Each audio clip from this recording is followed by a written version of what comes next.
मैंने अपने 31 दिसंबर 2025 का दिन कुछ इस तरह से सेलिब्रेट किया क्योंकि हम घर पर बोर हो रहे थे और ठंड भी बहुत ज़्यादा थी, पर क्या करें, कहीं घूमना तो था। तो हम चले गए खाटू श्याम जी के मंदिर, जहां हम जाने के लिए रेडी तो हो गए सब जने, पर जाकर देखा कि मंदिर तो बंद पड़ा था। हम 4 बजे ही मंदिर पहुंच गए थे और मंदिर खुलने का टाइम था 4:30 बजे। तो फिर क्या, हमने आधे घंटे मंदिर के बाहर बैठकर ही वेट किया, पर क्या करें, इतनी तेज़ और ठंडी हवा चल रही थी, पर सब्र तो करना पड़ा। उसके बाद जब मंदिर खुला तो हमने लिया मोर पंख और उसके साथ ही फूल, और मंदिर के अंदर जाकर हमने किए खाटू श्याम जी के दर्शन, और उनका दर्शन करके मन को इतना सुकून मिला। उसके बाद हमने सबने हाथ जोड़े और प्रार्थना की सबके भले के लिए, और उसके बाद हम पूरे मंदिर में घूमे यहाँ पे।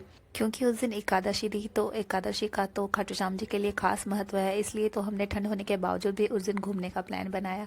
तो यहाँ पे हम सबको दर्शन करके बहुत ज़्यादा मज़ा आया। ये देखिए विदु किस तरह से जाली के अंदर घुस के प्रणाम कर रहा है। उसके बाद हम सब ने मंदिर के सभी देवी देवताओं के दर्शन किए।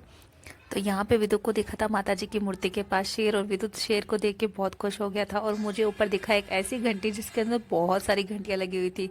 तो मैंने सोचा कि उन्हें इसे ट्राई करके देखूं और बजाऊं। तो मैंने जब इसको हिलाने की कोशिश की है, मुझसे हिला तक नहीं, इतना भारी था ये। इसके बाद हम आगे बढ़े और हमने श्री कृष्ण के विराट रूप के भी दर्शन किए। और इसके बाद एक माता जी की मूर्ति दिखी, वो मुझे समझ नहीं आई कि ये कौन सी देवी की थी। इसके बाद मुझे ऊपर श्री कृष्ण भोलेनाथ के और बहुत सारे रूपों के दर्शन हुए, वो जो मुझे बहुत ज़्यादा सुंदर लगे। इसके बाद नीचे दिखे मुझे मेरे महादेव, तो उनको मैंने हाथ जोड़े, नमन किया और सबके भले के लिए प्रार्थना की। इस समय हम सबको बहुत ज़्यादा ठंड लग रही थी क्योंकि हम नंगे पांव मंदिर में घूम रहे थे और मंदिर का फर्श जो है वो बहुत ज़्यादा ठंडा था। तो इसलिए हम थोड़ी देर वहाँ पर जाके बैठ गए जहाँ पे खाटू श्याम जी विराजमान थे।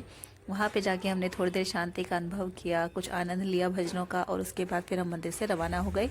मंदिर से वापस आते समय रास्ते में एक गार्डन आता है, तो सोचा क्यों ना थोड़ी देर उस गार्डन में रुका जाए, वहाँ पे थोड़ा सा आनंद लिया जाए। तो फिर क्या, हम आ गए गार्डन में, जहाँ पे जाके भी देखो तो बहुत ज़्यादा मज़ा आया। तो सबसे पहले हम गए झूले वाले सेक्शन की तरफ, जहाँ पे एक्सरसाइज की सारी मशीनें लगी हुई थी और झूले लगे हुए थे। तो हमने तो सबसे पहले जाके झूले खाली कराए और वहाँ पे जाके थोड़ी देर झूले लिए। सब ने बारी बारी से झूले लिए और सबको अपना बचपन का टाइम याद आ गया, और मतलब झूले लेके वाकई में बहुत मज़ा आया। और फिर भी दूने भी झूले लिए। उसके बाद हम फिर से वापस घर आ गए।